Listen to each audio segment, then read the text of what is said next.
జగిత్యాల జిల్లా నర్సింగాపూర్ ప్రభుత్వ భూముల అక్రమ రిజిస్ట్రేషన్ల వ్యవహారంలో పలు కీలక విషయాలు వెలుగులోకి వస్తున్నాయి.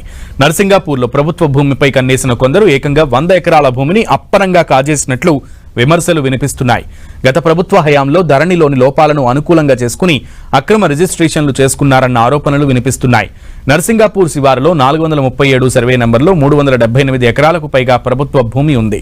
ఈ భూమిపై కన్నేసిన కొందరు గత ప్రభుత్వం హయాంలో ధరణిలో లోపాలను అనుకూలంగా మార్చుకుని రిజిస్ట్రేషన్లు చేసుకున్నట్లు స్థానికుల నుంచి ప్రభుత్వానికి ఫిర్యాదులు వచ్చాయి. దీంతో మొత్తం రెవెన్యూ యంత్రాంగం కదిలింది. ఈ అక్రమ రిజిస్ట్రేషన్ల వ్యవహారంపై విచారణకు సిద్ధమవుతోంది. మరోవైపు 100 ఎకరాల భూమి కబ్జాతో పాటు అక్రమార్కులు పట్టాలు చేసుకున్నారు. 2017 నుంచి ఈ భూ కబ్జా కొనసాగుతోందని తెలుస్తోంది. అధికారుల చేతివాటంతో ప్రభుత్వ భూమి అక్రమార్కుల పాలు అయ్యిందనే విమర్శలు వస్తున్నాయి. సర్వే నంబర్ 437 భూముల్లో 142 మంది పట్టాలు పొందారని, అయితే ఇందులో 100 మందికి పైగా అనర్హులు ఉన్నారని, వారు అక్రమంగా రైతు బంధు కూడా పొందారని స్థానికులు ఆరోపిస్తున్నారు.